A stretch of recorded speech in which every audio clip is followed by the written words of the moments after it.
여러분 반갑습니다. 서목사의 말씀 창고의 서목사입니다. 오늘도 함께 말씀을 나누는 여러분들을 사랑하고 축복합니다. 좋아요와 구독을 눌러주세요. 여러분과 함께 더 많은 말씀들을 나누기 원합니다. 오늘은 데살로니가전서 4장 13절에서 18절 말씀입니다. 오늘 말씀은 슬픔 가운데 있는 데살로니가 교인들에게 슬픔을 뛰어넘는 소망의 부활의 이야기를 바울이 전하고 있습니다. 부활은 신비입니다. 그리고 부활은 소망입니다. 바울은 이 소망과 신비의 이야기를 오늘 말씀을 통해서 우리에게 알려주고 있습니다.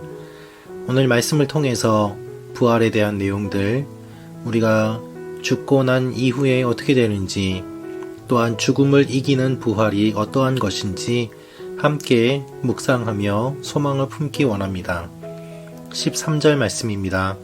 형제들이여, 이제 우리는 여러분이 잠든 사람들에 대해 알지 못하기를 원하지 않습니다.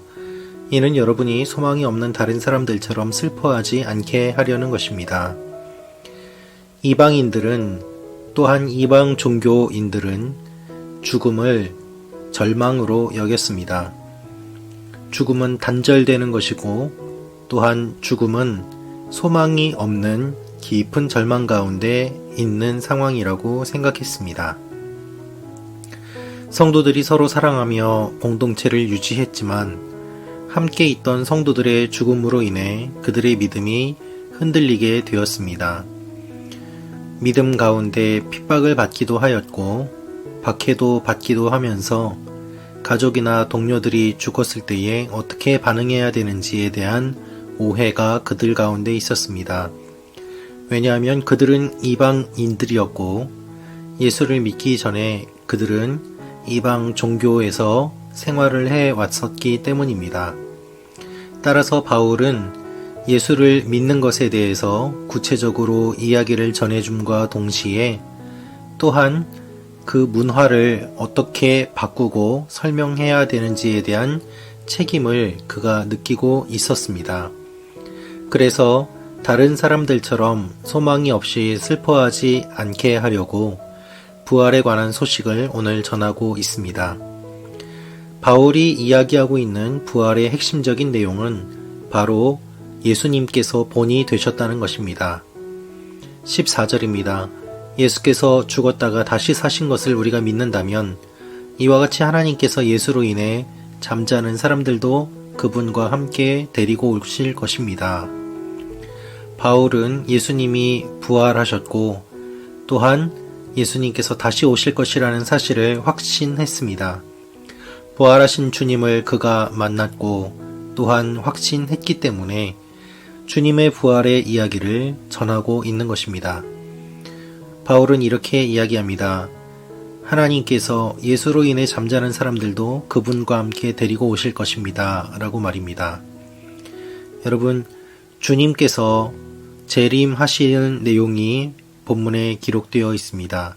바울은 부활하신 주님처럼 우리도 부활하고 또한 다시 살아날 것을 이야기하고 있습니다. 바울은 이렇게 이야기합니다.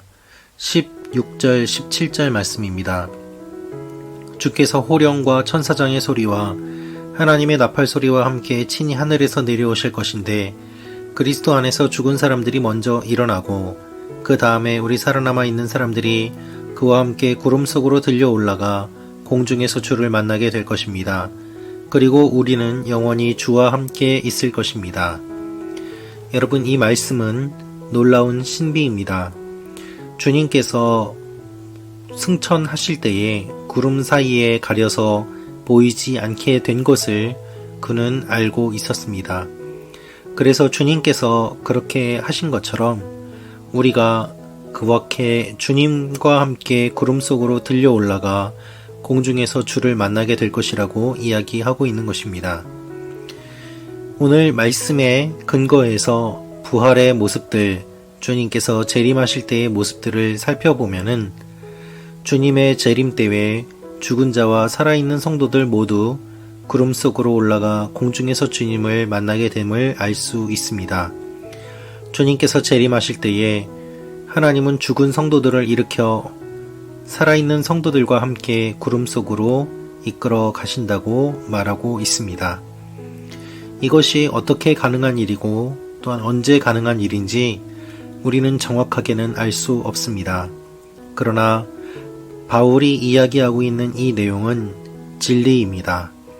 부활하신 주님을 그가 만났고 또한 주님께서 부활하신 그대로 우리에게 그 부활의 열매를 주셨으며 또한 주님이 재림하실 때에 이러한 일들이 일어날 것을 그가 알고 있었기 때문입니다. 바울의 이러한 내용이 요한계시록에는 더욱더 구체적으로 기록되어 있습니다. 그리고 우리는 영원히 주와 함께 있을 것임을 바울이 이야기합니다. 바울이 이렇게 이야기하는 목적은 무엇입니까? 이 말씀들로 서로 위로하라는 것입니다. 여러분, 우리가 살고 있는 이 땅의 모든 것들은 언젠간 끝나게 됩니다. 우리의 인생은 영원하지 않습니다. 우리는 이 땅을 떠날 때가 있고 죽을 때가 있습니다. 그러나 그것으로 끝이 아닙니다. 반드시 주님께서는 다시 오시고 그때에는 우리가 일어나며 주님과 함께 영원히 거하게 된다는 이 내용이 바로 우리에게 주시는 영원한 소망인 것입니다. 바울은 데살로니가 성도들에게 죽음을 이방인의 방식대로 이해하려고 하지 말고 하나님의 말씀대로 종말을 이해하고 기다릴 것을 권면하고 있습니다. 여러분, 우리는 종말을 준비하는 사람들이어야 합니다. 우리는 죽음을 준비하는 사람들이어야 합니다. 인간이 많은 문제를 풀었지만 여전히 생명과 죽음에 관한 문제는 해결하지 못하는 신비로 남아 있습니다. 그리고 부활 역시 신비입니다. 그렇기 때문에 우리는 하나님의 주권과 하나님의 영역을 인정할 수밖에 없습니다. 가장 중요한 사실은 무엇입니까? 주님께서 우리를 살려주시고 우리는 영원히 주와 함께 있을 것이라는 이 사실입니다. 기억하십시오. 주님께서 반드시 재림하십니다. 그때가 되면 우리보다 먼저 죽었던 사람들은 그 가운데서 일어나고 또한 살아있는 사람들도 함께 주님을 만나는 시간들이 일어나게 됩니다. 그래서 우리의 믿음의 선배들부터 지금까지 이 땅을 떠난 수많은 모든 사람들, 우리 믿음의 형제 자매들을 함께 만나게 되는 날이 반드시 있습니다. 예수를 믿는 사람들도 다시 일어나고 예수를 믿지 않는 사람들도 다시 일어나서 하나님 앞에 영원한 심판을 받게 됩니다.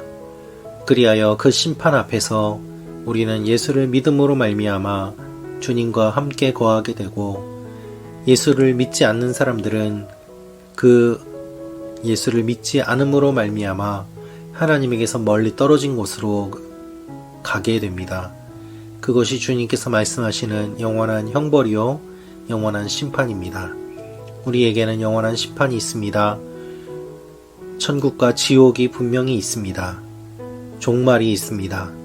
이것을 기억하며 살아갈 때에 우리는 이 땅에서 더욱더 충실하게 살아갈 수 있을 것이고 믿음의 삶을 살아갈 수 있을 것이고 소망을 품고 살아갈 수 있을 것입니다. 하나님 앞에서 죽음 앞에서 절망 앞에서 눈물을 흘리는 그 수많은 사람들을 주님께서는 기억하시고 붙잡아 주시며 하나님과 함께 영원히 거하도록 인도해 주십니다. 이 부활의 신비가 우리에게 있음을 기억하며 하나님 앞에 소망을 품고 나아가는 여러분과 제가 되기를 원합니다. 주님, 우리는 다 알지 못하는 부활의 신비를 알려주심을 감사합니다. 아버지 하나님, 다 알지 못하지만 주님이 우리와 함께 하심을 믿고 우리를 인도해 주심을 믿고 우리의 모든 것들을 의지하며 의탁하며 주님 앞에 나아갑니다. 아버지 하나님, 우리를 만져주시고 부활의 소망을 부어 주시옵소서. 먼저 떠난 사랑하는 가족들 다시 만날 날이 있음을 기억하며 끊임없이 주님 앞에 소망으로 나아가게 하시고 죽음에 대해 깊이 생각함으로 말미암아 이 세상에서 더욱더 충실한 삶을 살아가는 하나님의 사람들이 되게 하여 주옵소서. 예수님의 이름으로 기도합니다. 아멘.